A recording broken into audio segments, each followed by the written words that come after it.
Hello, you're listening to KRUI in Iowa City, 89.7 FM on the radio, KRUI.FM, streaming online. My name is Justin. This is iHearIC Radio. It's a show about local music and local art and local musicians and local artists.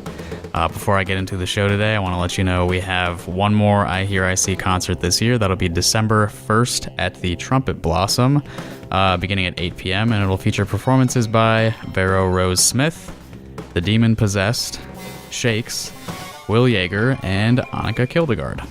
All right, I'll remind you again later in the show. I'm probably going to be plugging that all day. But more importantly, I have a guest in the studio today. Everyone please welcome composer Lydia Dempsey. Would you like to say hello, Lydia? Hi, everyone. All right. Thanks for being in the studio today, Lydia. It's nice to be here. So I mentioned you are a composer, but you are also an oboist, correct? Correct. I've been playing oboe since 2006, actually 2005. Nice. So. It's a good 13-year oboe career. Yeah. Are you still playing oboe regularly? Yes, I am. Not as much as when I was an undergrad, but I'm still taking some lessons. We just actually had a double reed clinic and competition day yesterday. Oh, that was yesterday, right? Yeah, yeah, I heard about that. At the university where we had a bunch of middle school and high school students come, and I got to work with some 7th grade oboists, and Nice. we had a final concert. Very cool. And you are, before we get too far into this, you are currently a student here at the university, right? Yes, I'm a second-year master's student in composition. Right. And before that, you mentioned you studied oboe in your undergrad. Yes. And where was that? Bowling Green State University. And that's the Bowling Green in Ohio, right? Yes. All right, cool. Just south of Toledo. Mm-hmm. And you told me that you double majored there. Yes. In both oboe and composition. Correct. All right. And sorry, when did you graduate there? Fall of 2016. Okay, and then you just came right over here when you were done. Yeah, empty semester, and then I came over. Right, so your spring of 2017, you had a break from school. Okay, cool. So I wanted to maybe jump in with some music today. I have 2 recordings from you. The first one, Pas de deux. Correct. Did I pronounce that properly? I'm not super good with French, although it's pretty much the only language besides English that I've studied with any sort of confidence, I guess is the word for that.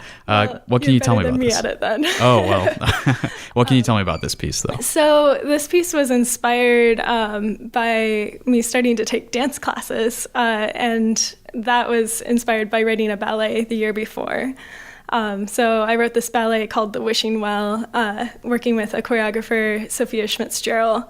And after that process, I decided that I wanted to learn how to write for dance better by learning how to dance. That makes sense. So through taking dance classes, it inspired me to write this piece for oboe and piano. Okay, so you had written an entire ballet without having the hands-on dance experience. Correct. I hadn't had dance classes since I was in 3rd grade. Oh, so you did dance a little bit, but it had been a while. It's been many years. Yeah. And then this is a shorter dance piece. It's actually not for dance, but it uses a form from ballet. Got it. Okay. So the pas de deux is a dance for 2, and it uses the traditional form from that dance. Okay, so people could choreograph a dance to this. They could if they wanted to. But that's not hasn't been how it done started. Yet. No. Okay, so what's the instrumentation here?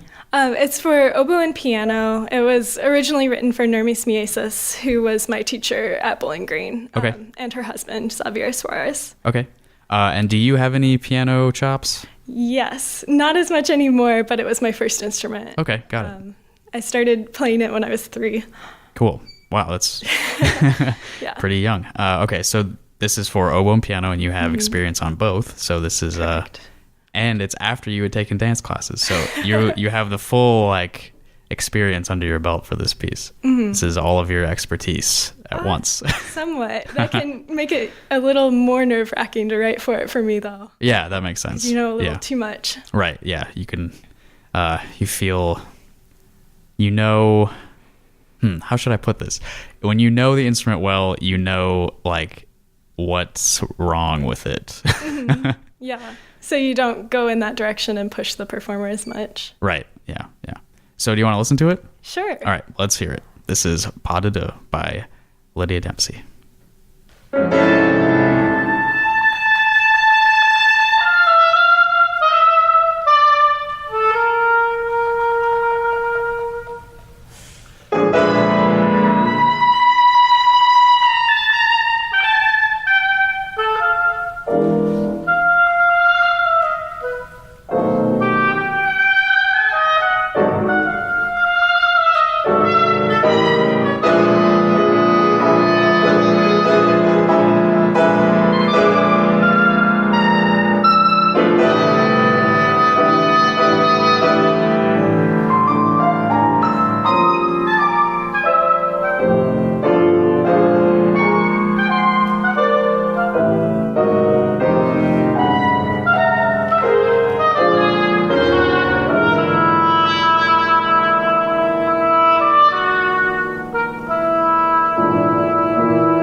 Well, I tried to play a public service announcement, but it's completely silent. All right, I guess we'll skip that today. All right, so that was Pas de Deux, composed by Lydia Dempsey, who is sitting here in the room with me. Lydia, I wanted to tell you I like those multiphonics. Oh, thank you. Some of my favorite sounds are double reed multiphonics. Mm-hmm. That's my favorite too.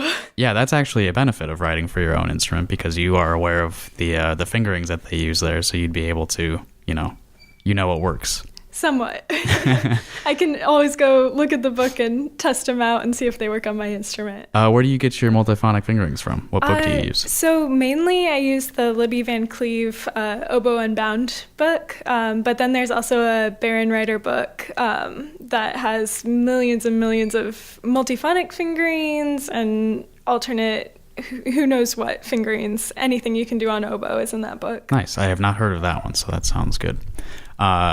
There were also, it sounded like some enharmonic trills. Is that what you call that? So they're timbre trills. Right, timbre trills. Yeah, I like that word.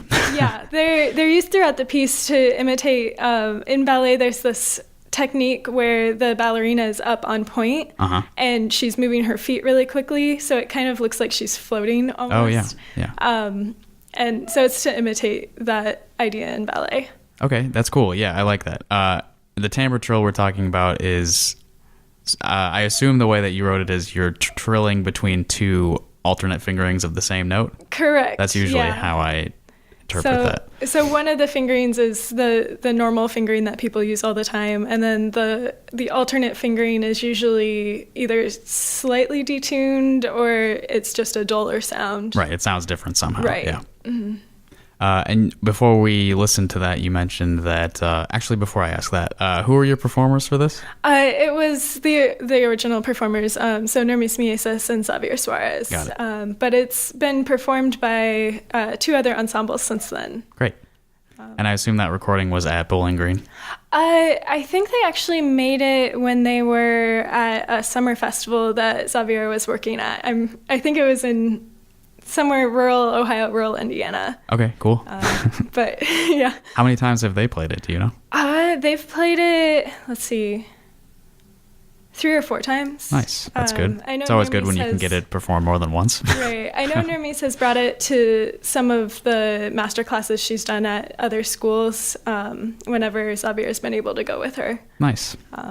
So it's interesting to hear the feedback from oboists who are from schools that don't necessarily have a strong contemporary music program because they seem to still like it even though they've never experienced the multiphonics or the timbre trills. Right, and I think part of that probably has to do with the form, which was what I was going to ask you about. Before we listen to it, you mentioned that it's based on a dance form. Mm-hmm. Can we go a little more in depth with that? Right, so the Pas de Deux, Grand Pas de Deux, it has 5 different parts. The entrée, which I treated as kind of the fanfare introduction. The adagio, where from what I can tell, both dancers are dancing together throughout the whole thing. And then there's 2 variations. So I represented the first variation with the piano, which it's shorter. And then the second variation was the oboe cadenza. Mm-hmm. And then there's a conclusion at the end.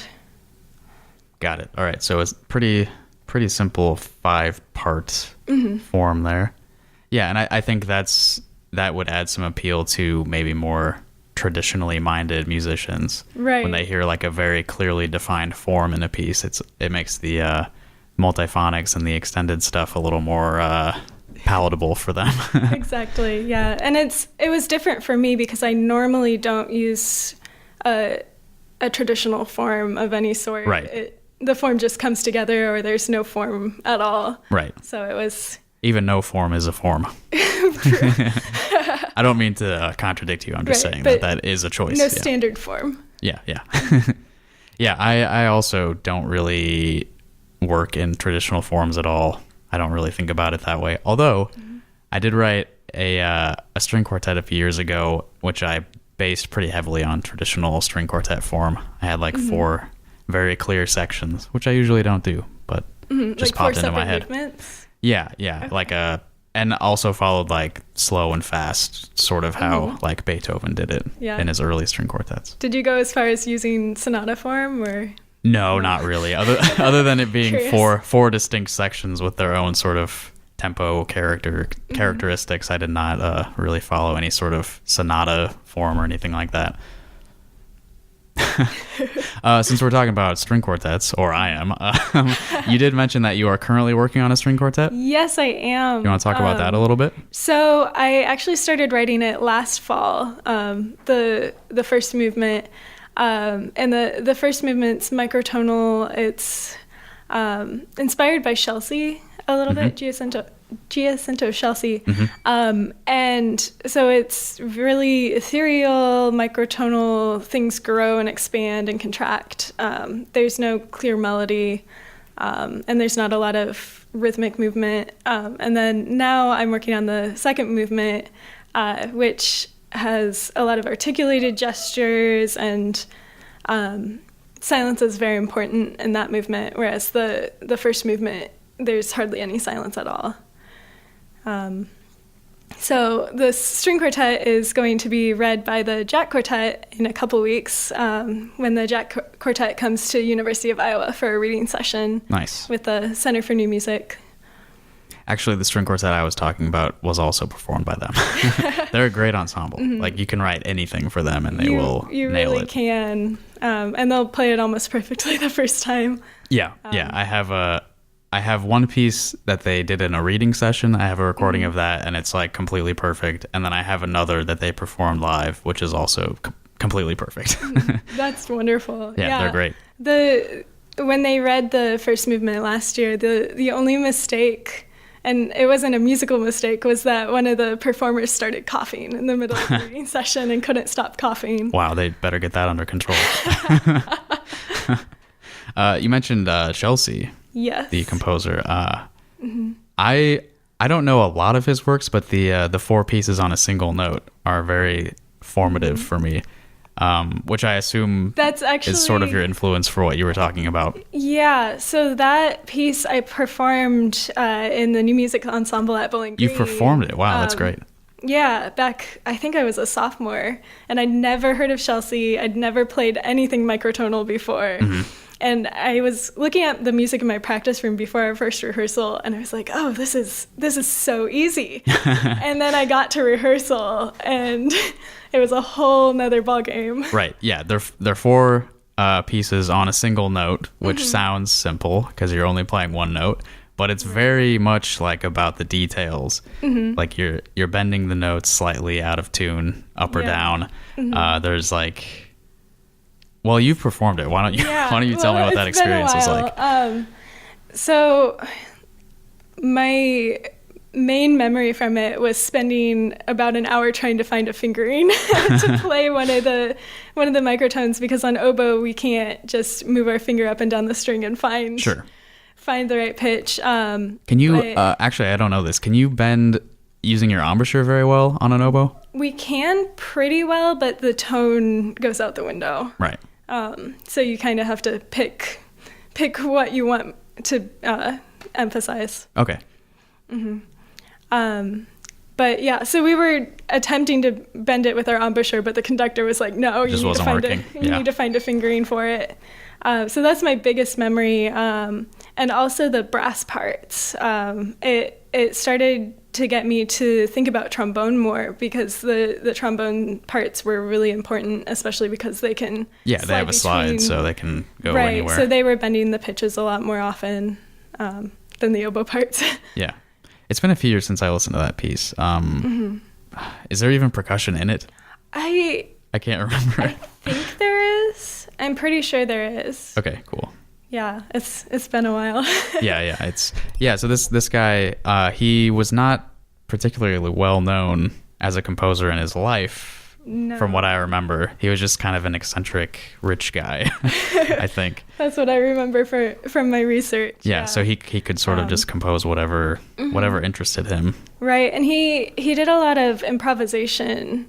So he had like a ton of tape recordings of him improvising. Oh, wow. And that, from a research project I did a couple years ago, that heavily influenced like what became his actual written compositions. Cool. I was not aware of that. Transcribed improvisations. Yeah. Yeah, I have his Wikipedia pulled up.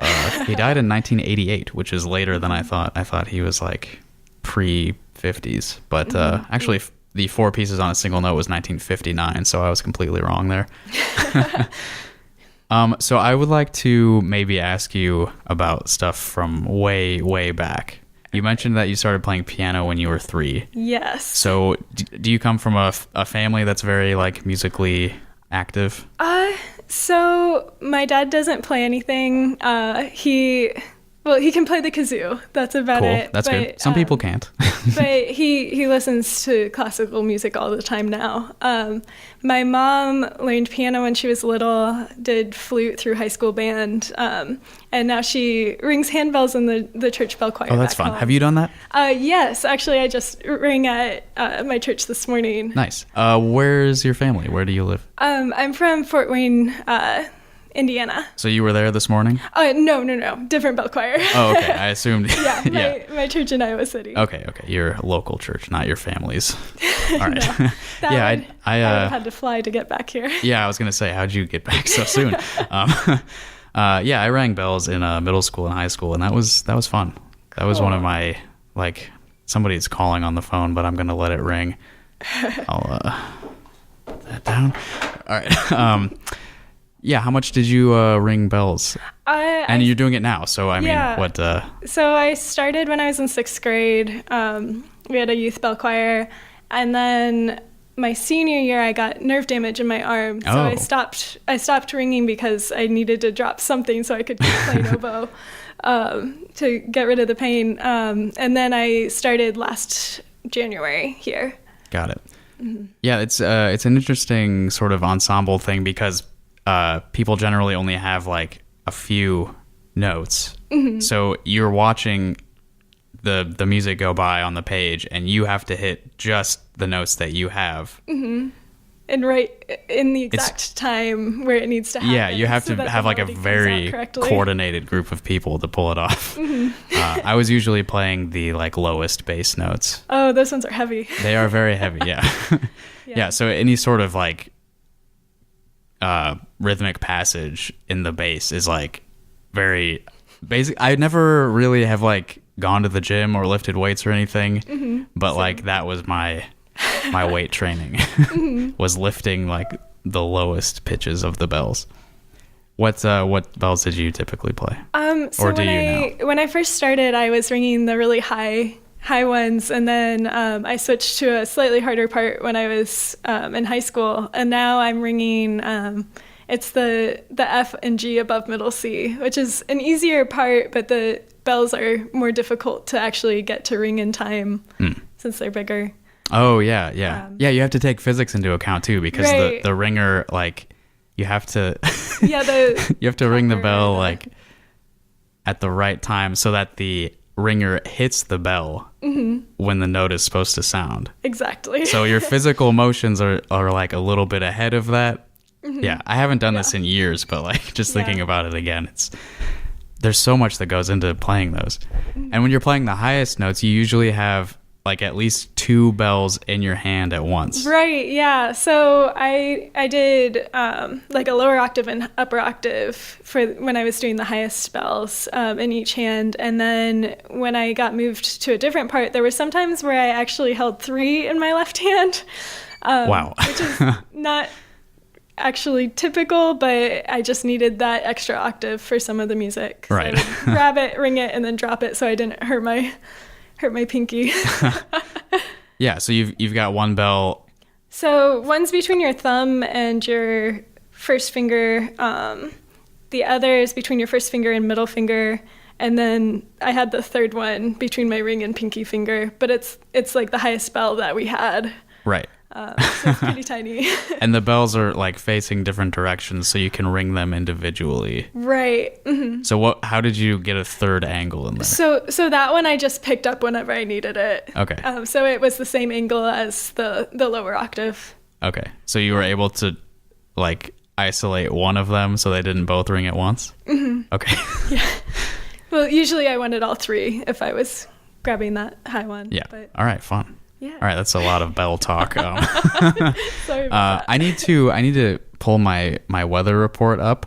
But after that, maybe we can play this other recording that you gave me.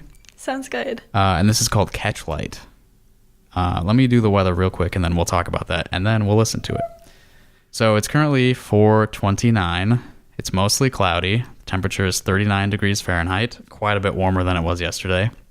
But it feels like 33 degrees Fahrenheit. Not quite as much warmer as it was yesterday. We got 0% precipitation and 64% humidity and 7-mile-per-hour winds coming from the west-southwest. Okay, that's all. So what can you tell me about Catch Light? So Catch Light was written for a pianist named Justin Ortez. It was actually an instrumentation and performer assigned to me for a summer festival that I went to this summer, the Splice Institute, which is an electronic music festival. So Justin's a pianist, and he's currently a student at Western Michigan. And so I wrote this piece for him on piano, and then electronics that are projected from a speaker that's set inside a piano. Oh, cool. And it's projected towards the back of the piano and then reflected into the hall. So it's more, the sounds are additive synthesis sounds, so it's kind of a wah-wah low sound for the most part. Okay. It doesn't have any specific attacks, things like that. Okay, so we're talking about a grand piano, and Yes. the speaker is inside. Yes. Where was inside it? the piano. Where was it sitting? So it was sitting where there aren't strings. Yeah. Yeah. Someone suggested to me that I should actually take speakers and attach them to the strings to get the strings to vibrate. But this is just a large speaker set inside the piano with it pointed towards the lower strings. Okay. And the piano's open. The piano's open. And the sound from the speaker is bouncing off of the lid? The lid and out into the hall. And it blends with the piano sounds that way. Okay, yeah, that sounds awesome live. How much of that effect do you think came through in the recording?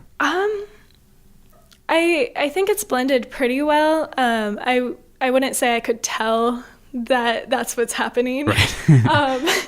But I think it comes through better than having like stereo speakers, because it kind of affects how the piano's ringing. It affects the lower strings a little bit and causes them to vibrate slightly, but you can't entirely tell when you're just sitting there. Cool. It's like very minute. Yeah, and was that your idea or did someone suggest that to you? I think it was my idea. I'm pretty sure. I distinctly recall my talking to my teacher last spring, and he crawled under the piano in his office and started shouting up into the piano as I was holding down the sustain pedal. From the bottom. Yeah, Cool. from underneath. And it turns out that voice carries into causing the strings to vibrate a lot better than the sounds I was using. So I hit a bit of a dead end with what I originally wanted to do, which was having the electronics cause the strings to vibrate and that sound being projected out. Right. But it seems to work anyways. I kind of found a way to fake what I originally wanted to do. Cool. Yeah, that's what composition is about, is having an idea that you are not quite able to do, but then... Make people think that you're doing it. you can fake just a little bit so that it works. Exactly. Okay, so knowing all of this, let's now listen to Catch Light, which was composed by Lydia Dempsey and performed by Justin Ortez, correct? Okay. All right, here is Catch Light.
That was Catchlight, composed by Lydia Dempsey and performed by Justin Ortez.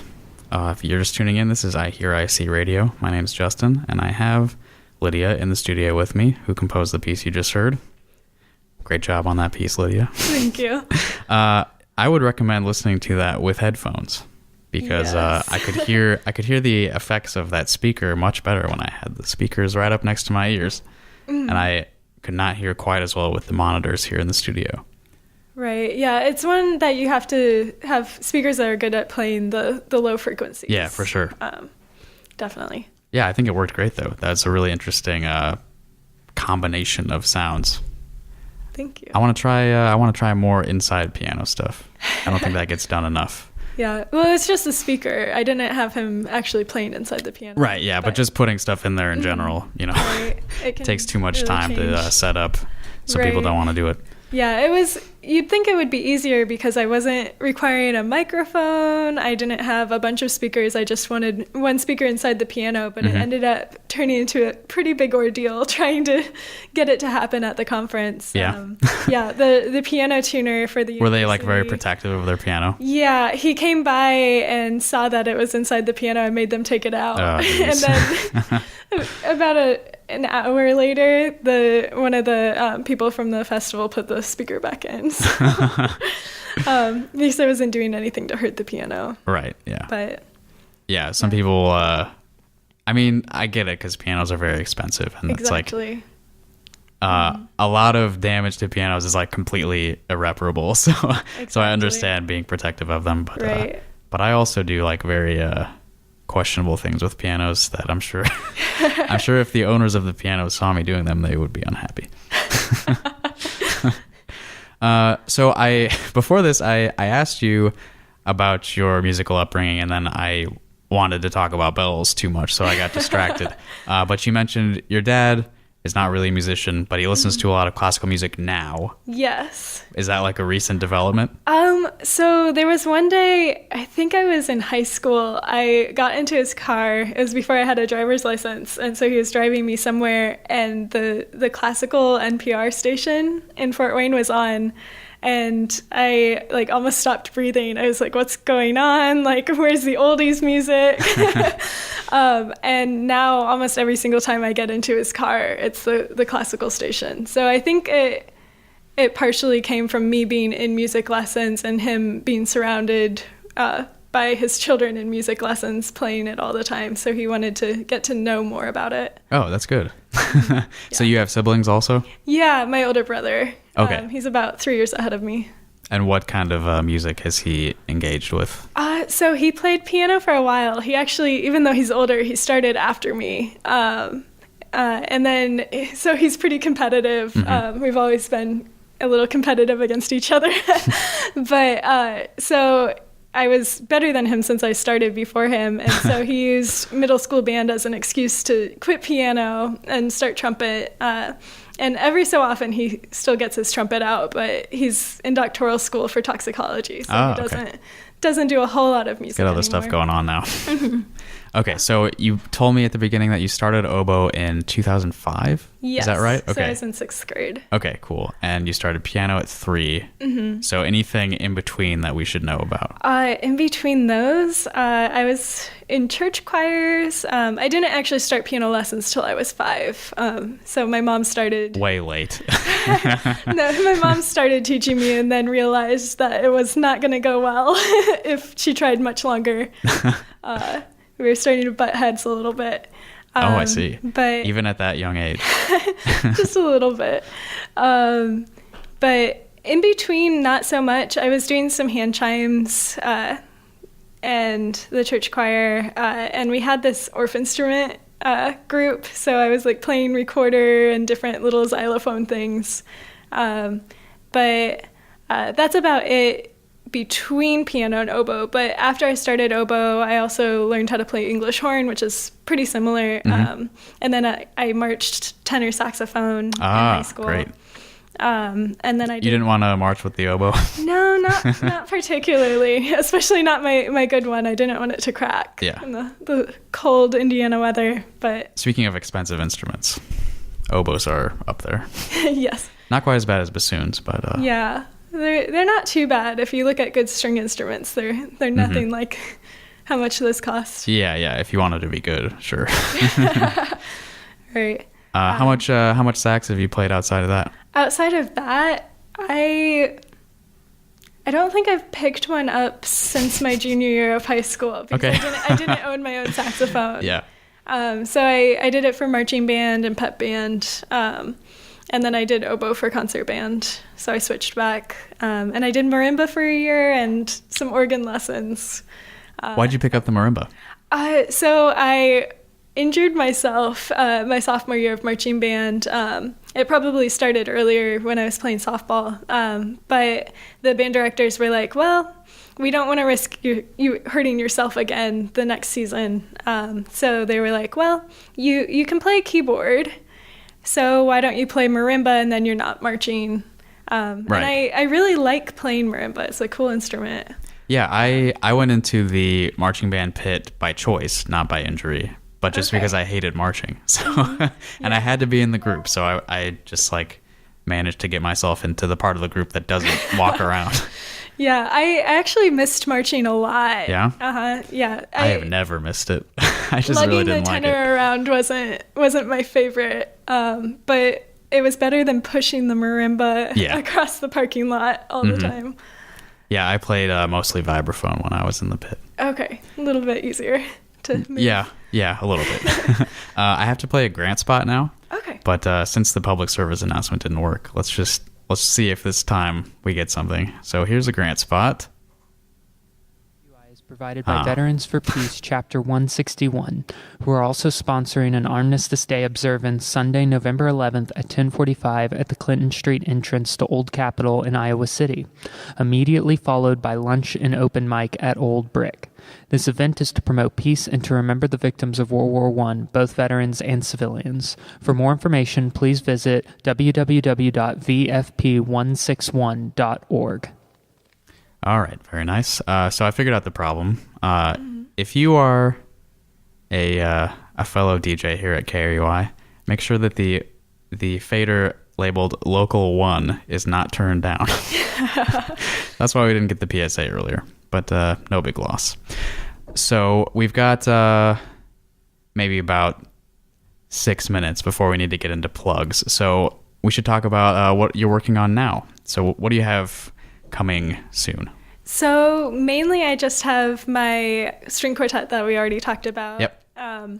And then there's a possibility that next semester I'll write for the Center for New Music Ensemble. That would be great. Hopefully. And then I was also asked by one of the professors to write a piece for his woodwind trio. So that will hopefully come out within the next 6 months or so. Nice. What kind of woodwind trio? So it's oboe, bassoon, and clarinet. Very cool. How much of those instruments have you written for previously? I've done a little bit for each. I haven't done any solos for bassoon or clarinet. I have a duo for clarinet and cello that I wrote in a 24-24 situation. Yeah. Listeners to this show probably know what that is, but the 24 plus 24 concert is the thing where a bunch of composers are matched up with a bunch of performers, and the composer has 24 hours to write a piece, then the performer has 24 hours to rehearse it, and then they put on the show. Mm-hmm. And it happens over a weekend. Right. So that piece is pretty short because of the circumstances. Right. And then there is cello and clarinet in my ballet that we were talking about earlier, and also in an orchestra piece. So I've done a little bit for clarinet, but not a whole lot. Same with bassoon. Yeah. Have you played clarinet at all? No. Well, I took this class when I was little, where you learned each instrument and decided which instrument you wanted to end up studying long term. And I really liked the clarinet, so I actually almost picked it as my main instrument. How young were you when you did this? Oh gosh, I was in 4th or 5th grade, I think. So this was like a pre-band program thing, right? Yeah. How much time did they give you with each instrument?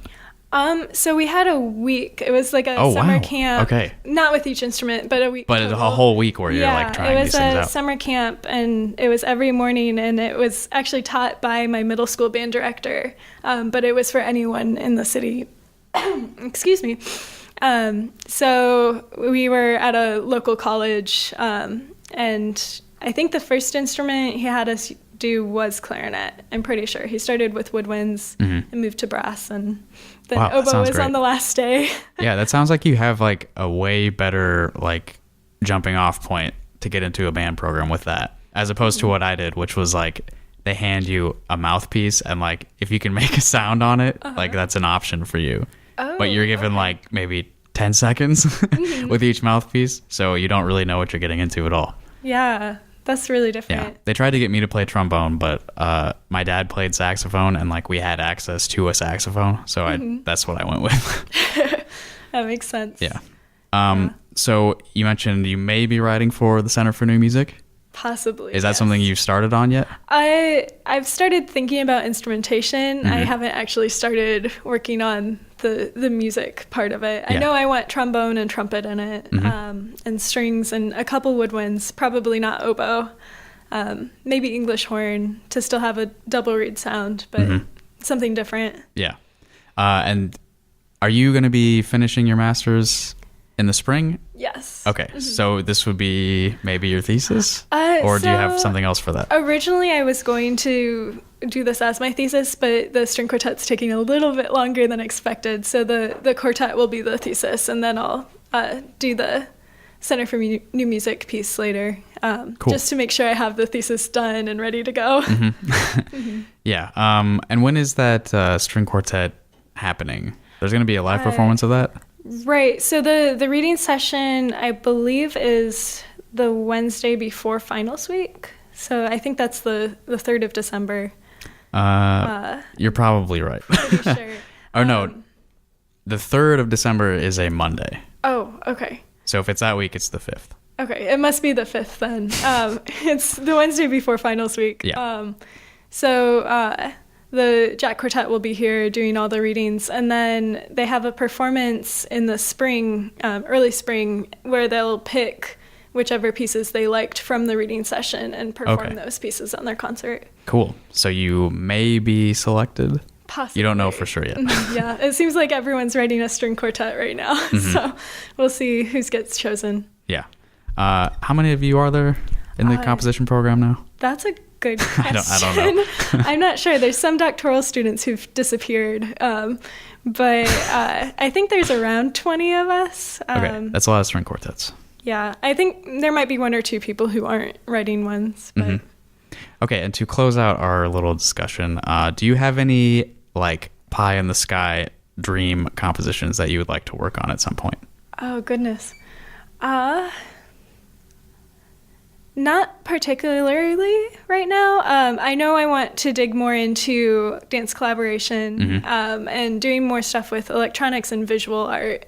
So much more collaboration and finding other artists that I would like to collaborate with. So I'm in the process of developing that right now. Yeah. Do you know any dancers? I do, not in Iowa City anymore. I accompany a couple classes for the dance department, so I can probably connect you with people if you'd be interested. Well, I know some people through the ballet side of things, so I know my ballet teacher who's local, but not any. Oh, you're taking a class right now? Yeah. Okay, I didn't know that. Yeah, but not anyone who's looking to collaborate that I know of. Okay, cool. Yeah, well, I'm sure there are people that would be interested in working with you, so we can probably figure that out. All right, so with the last few minutes of today's show, do you have anything else that you would like to plug, something coming up that you want the audience to know about? Anything else coming up? Not really. Most of my performances have just happened. Pretty busy semester. There is a composer's workshop that is happening. It's not my music, but I'm helping run it. And that is the Sunday before finals week. So that would be... Is that the 2nd then? December 2nd? Or is it the week after that? Following. So the 9th. Yeah, that's right. Yeah, I'm playing on that, so I should probably be aware of that. So I think that's at 7:30 in the concert hall in Boxman. And it should be a good concert. Usually that one's pretty full. Yeah, I'll be there doing something. I'm not sure exactly what yet. Yeah, we didn't really talk about that at all, but you are helping run this concert because you have some sort of position. So I think I'm titled as like a research assistant for it, but it's not actually part of my teaching assistantship. It's something extra David Gomper asked me to help out with. Oh, okay. So you're just doing free labor. Free labor, getting experience, getting better at putting together concerts and running them, so I can do it in the future. Cool. Well, every concert I've been to that you've run has been very professionally run, so I think you're doing good. All right, I have a few things that I need to plug. Let me adjust here. Okay, so coming up this month on the 21st from 3 p.m. to 10 p.m., a long event called the Fourth Foonsgiving, which I don't know all the details about, but I was invited to by a friend of the show, Purchase. You can catch performances by bands including Spectral Snake, Lost Grey Cat, Zool, Techno Lincoln, and the Technicolor Union, and as mentioned, Purchase, who has been on our show quite a few times. And this is taking place at a residential address, so I'm not going to read it out on the air, but I'll put a link to the Facebook event in the show description when I upload this. And then the same day, if you happen to be up in Cedar Rapids at 8 p.m., the band Soul Sherpa will be playing at Tailgaters. And there's also a call for scores that I was going to mention that the University of Iowa Society of Composers International Student Chapter is running. The deadline for that is November 26th, and any student composers are eligible for that. You can put whatever you want in the application, and they will consider it. Again, I'll put a link to that in the show description. And as I mentioned at the top of today's show, we have an iHearIC concert coming up December 1st, featuring performances by Vero Rose Smith, The Demon Possessed, Shakes, Will Yeager, and Annika Kildegard. More details of that to come. I also uploaded the last concert we did to YouTube this morning, so you can catch that on our YouTube page, youtube.com/iHearIC. We also have t-shirts. If you're interested in that, just message me or something. We have a whole bunch of them left. We've got the 50th episode of this radio show coming up on November 25th. I'm going to have as many people as possible in the studio crowding the place out. I'm going to try to be here for like maybe 3 hours, record a long show, and I want listeners to call in if they're interested. The phone number for that is 319-335-8970. Write that number down, put it on your calendar, and call it on the 25th, sometime after 4 p.m., and maybe I'll be here and can answer. But before that, next week on the 18th, we're going to do another one of these, and it'll feature guest Jonathan Wilson, who is another composer, so I think we'll have a good conversation there. We have a website, iHearIC.com. On that page, you can find links to our Facebook, Twitter, YouTube, and Patreon pages. And every episode of this radio show gets uploaded as a podcast, which you can listen to on iTunes, Google Play, Mixcloud, SoundCloud, and Stitcher. And if you look in the descriptions, you can find links to artists' web pages and their SoundClouds and Bandcamps and all that stuff. If you hear something you like, you can find more doing that. And if you are listening and you have music that you'd like us to hear, or a show coming up that you think we should know about, or you want to maybe play one of our shows or be on this radio show, or you just want to talk, the best way to reach us is by email, ihearic@gmail.com. And also you should check out Lydia's website. It's lydiadempsey.com. She's also on SoundCloud, soundcloud.com/Lydia-Dempsey. The dash being a hyphen, to be a little more specific. All right, so to close out, I'm going to play a little bit of music, but before I do that, I'd like to thank you, Lydia, for joining me in the studio today. You were a great guest. I think we had a good conversation. It was nice getting to know you a little bit better, because we've only talked a few times before today. Mm-hmm. Is there anything you want to say before we go? Doesn't have to be relevant. It can be anything you want to share.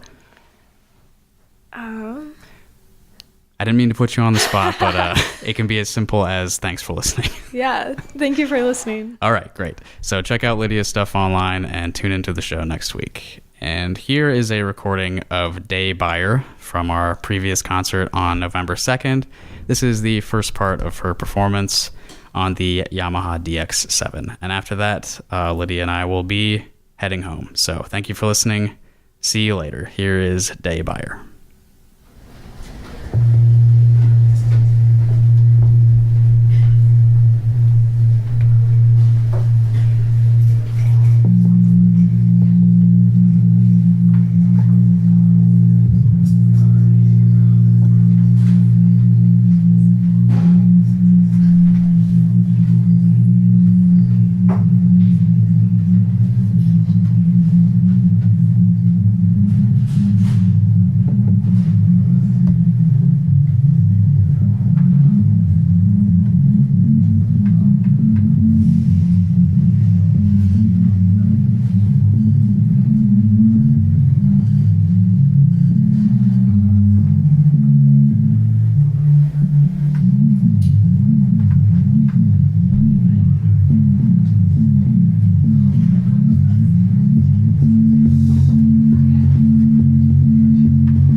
KRUI, the sound alternative.